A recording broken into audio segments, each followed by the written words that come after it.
దయచేసి రెండు చేతులు జోడించి నమస్కరించి అమ్మలకి, అక్కలకి, అన్నలకి, అయ్యలకి ప్రాధేయపడే చెప్తున్నా, మార్పు మనమే తీసుకురావాలి, మనమే మారాలి.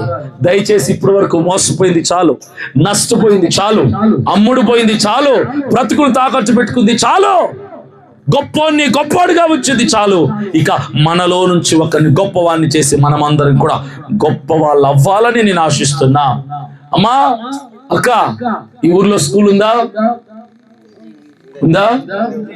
ఈ ఊర్లో హాస్పిటల్ ఉందా? ఎక్కడికి వెళ్ళాలి హాస్పిటల్కి? ఎన్ని కిలోమీటర్లు వెళ్ళాలమ్మా? పాము కాటేసింది, 10 కిలోమీటర్లు వెళ్ళాలి. అర్ధరాత్రి మలుపుల ఘాట్ల రోడ్లు, వెళ్ళేంత వరకు బతుకుతాడా? బతుకాడు. ఈరోజు నేను దేనికోసం పోరాడుతున్నానంటే, మీ కరపత్రాలు ఇచ్చిన దాంట్లో చదవండి.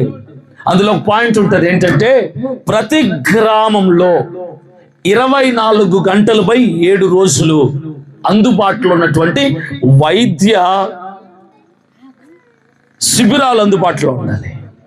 జ్వరం వచ్చినా, కడుపు నొప్పి వచ్చినా, విరోచనాలు వచ్చినా, పాము కాటేసినా, ఎమర్జెన్సీ కేసెస్లో పరిగెత్తుకుంటూ బైకులు వేసుకొని, ఆటోలు పట్టుకొని ఎక్కడికో 10 కిలోమీటర్లు, 20 కిలోమీటర్లు వెళ్లకుండా ప్రతి గ్రామానికి ఒక వైద్య శిబిరం ఉండాలి అని నేను పోరాడుతున్నా. అవసరం అంటారు, కాదంటారు అన్నలారా?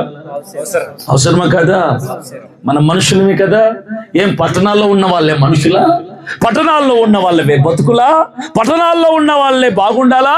మన గ్రామస్తులు బాగుండక్కర్లేదా? గ్రామాలు లేకపోతే, రైతులు లేకపోతే, మన కూలీలు లేకపోతే గొప్పడెవడు ఉండడు. ఎవడుంటాడా? ఎవ్వడు ఉంటాడు. కానీ గ్రామాలని, గ్రామస్తులని పట్టించుకున్నటువంటి నాయకులు లేరు. ఎప్పుడు వస్తారా మన ఊర్ల కంటే ఎలక్షన్లు వస్తాయి. ఏమొస్తారు? మిగతా సమయాల్లో ఏమైంది? పెట్టచ్చు కదా. 4 నెలలకు ఒకసారి, 5 నెలలకు ఒకసారి మీ పరిస్థితులు ఏంటి, మీ అవసరాలు ఏంటి అని అడగటానికి ఒక టీంని పెట్టచ్చు కదా, ఒక కమిటీ ఏర్పాటు చేయొచ్చు కదా. కానీ లేదు. ఈ పరిస్థితులు మారాలి అంటే ఒకటే గుర్తుపెట్టుకోండి, అందరికీ ఒకటే చెప్తున్నాను నేను, ఒక్క మాట గుర్తుపెట్టుకోండి. మనము ఈ మార్పుని తీసుకొని రావటానికి తొలి అడుగు వెయ్యాలి.